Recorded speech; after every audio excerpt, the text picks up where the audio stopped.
Do you sometimes fly off the handle? Do you let your emotions get the better of you? Well, you're in luck because today we're going to be talking about how to be rational. This is the Existential Stoic podcast. Yes. I'm Randy. That's my buddy Danny. How you doing, Danny? Doing good, Randy. What's up? Well, today we are talking about a very important topic, how to be rational, because a lot of philosophers say that you have to be rational. That's logical. You have to Yeah, use I think reason. That's the a only lot of important them thing. say Nothing else is important. So we're going to discover what's pretty going much on in the with that. Western tradition, they say that for like 1800 years. I know they've been wrong That's for it, so right? long. I know. It's funny. But would you More, consider yourself a rational person? I think I try to be, I think Mhm. that's, and I think I am a decent amount of time. It's one of those things where I think though it does take, well, I think that's why they value it as well, because they recognize it's one of those things that does take work. It's not something that, yes, we are rational beings in a broad sense, but we're not, it takes some cultivation and work to be that way too, or to Definitely. perfect it maybe. I would say that like much of the time I try to be somewhat rational, but like if there's alcohol involved, not Oh God, yeah. rational. Mm-mm. I think the important thing too is So catching yourself, right? When you're yeah, being irrational. That's the other thing. Yeah. absolutely. So today's episode is a quick one. We're just going to go over three tips each for how to be rational because a lot of people want to be rational. So that brings us to the first one is recognize your emotions. And I don't say control your emotions and I don't say suppress your emotions. I just say recognize your emotions because you'll see when you're being emotional is oftentimes when you're not being rational. Yeah. And at the very least, if you notice you're being emotional, you could be like, okay, well, maybe this isn't rational. It's totally fine, whatever it is. But I just recognize that this could be a moment of me not being rational. Yeah, no, I like that. I think too, like, starting to deal with your emotions in a healthy and rational way, you have to identify them first. You have to acknowledge them first, right? Otherwise you can't, because you'll always be trapped or sort of, misled by them and doing other things. I think it's a great point. We need to recognize them first. Um, Sam, my first one is and I think this is an important one as well. We talk about all the time, which is just read. I think when we read, try to understand other people's perspectives. Try to learn as much as you can about the world. It gives you more tools. It helps you think, right? Cultivates that. It gives you more tools to sort of address problems, and to sort of it gives you ideas of how other people might handle situations or might handle, or experience things. And that I think helps us build a sort of a set of tools that can help us be rational or think rationally. That's such a great one, and I think it's underestimated, where people don't mention it enough for how to be rational. Because like really, all of your ability to reason, I mean, you can get it from your own life experience, or you can get it from stuff that you learn. Now, a lot of people they stop learning once they're done at high school or university or whatever it is. But if you keep reading all the time, if you keep learning, you're always going to be growing, getting better, and you'll be able to connect these things that other people couldn't connect. So that's a great one.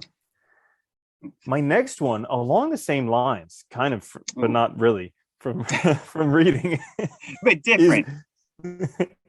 kind of the same but different. Is think what your role model would do.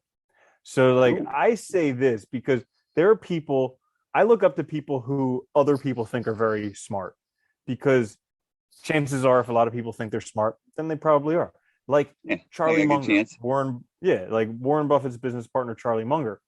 uh, People think he's very smart because he has very good mental models, and like one of his basic premises is don't be stupid.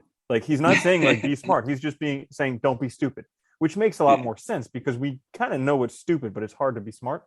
But it was related to the reading because, you know, once you know who your role models are, you can read their biography or read a book yeah, about them. So that way you can understand how they think a little bit better. And then when you're in these situations where you may be rational, you may be emotional, you may have lost it, you can think, well, what would this person who I look up to do? What would this person I respect do? And then that way, at the very least, you can have a better perspective on the situation.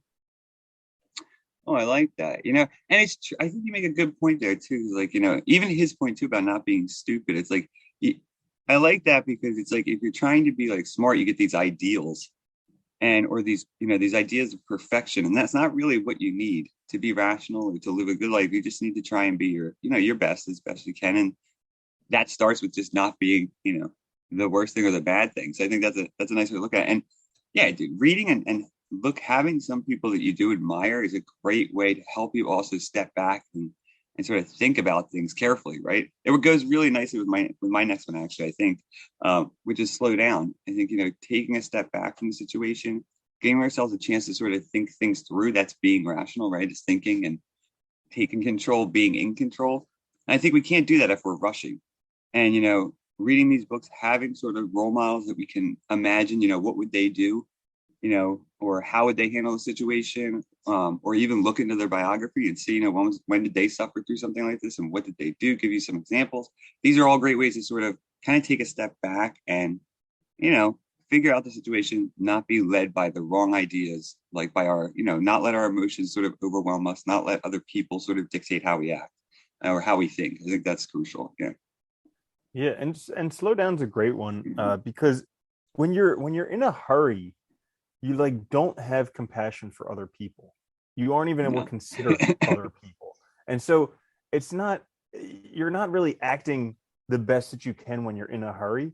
And so by slowing down a little bit or giving yourself more time to do what you need to do, it gives you that time to pause to really consider, what is this the right action? Am I doing the right Yeah. thing? We're not even compassionate to ourselves when we rush. That's when we tend to also, you know, berate ourselves and be kind of, taskmasters and mean and Mm-hmm. self-deprecating. I think, that's all harmful and it all destroys our ability to be rational. Hmm. Yeah. Absolutely.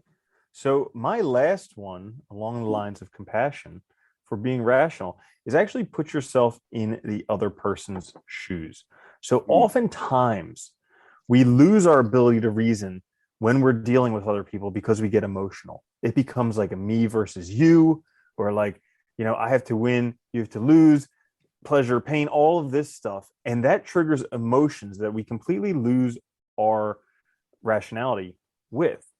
But a handy tip is if you can put yourself in the other person's shoes. It doesn't mean accept the situation how it is. It's just saying, like, how do they see it? Because I know you recommended this for me a while back when I was having issues forgiving someone. And I couldn't see any way that they were right. And like I was right 100%. They were wrong 100%. And then you were like, well, just write down like what it looked like from their perspective. And I did that. And I was just like, oh my gosh, I was wrong 100%. Like, this is my responsibility. And so, like, it opened up my eyes, Yeah. but it gave me the ability to have that perspective so that I could then be rational instead of emotional, dealing with it being like, oh, I see where you're coming from. Okay. And I also see where I'm coming from. So let's see if we can get somewhere together. No, I think That it's a sounds great rational. point. It does sound rational. It's funny too, because like I think you're so right. Like when we get emotional, we totally like it's amazing how fast we go from like working with somebody to thinking they're our enemy or to thinking it's us against them. And it really makes zero sense. And we do this to people that we ostensibly like are love, are close with. It makes really no sense to like think that like why would they do that, right? Why would they make a situation where it's us against them? Really, if you think about it, there must be something wrong. So getting that perspective, right, kind of putting yourself in their shoes is a great point because you also get a chance to kind of like reflect and see that they probably had reasons too, and they probably weren't. It's a good way to look at it, and that goes kind of nicely with my last one too, which is ask questions. And I think this is if we keep asking questions, we keep learning. I think in the broad sense, we don't let ourselves get trapped by just believing things because it's everybody else believes it or because it's tradition or because we've always thought that way.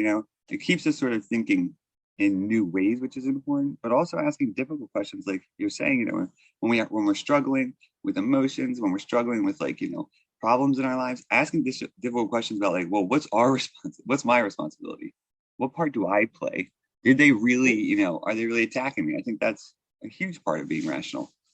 And even asking questions like, why am I being irrational right now? Why am I getting all wrapped up in this? Why am I Yeah. letting this disturb my peace of mind? Because I guarantee when you find the answer to that, that's going to open up a whole bunch of Oh answers God, for yeah. you, because now you'll be able to see this thing that gets triggered every time you experience it.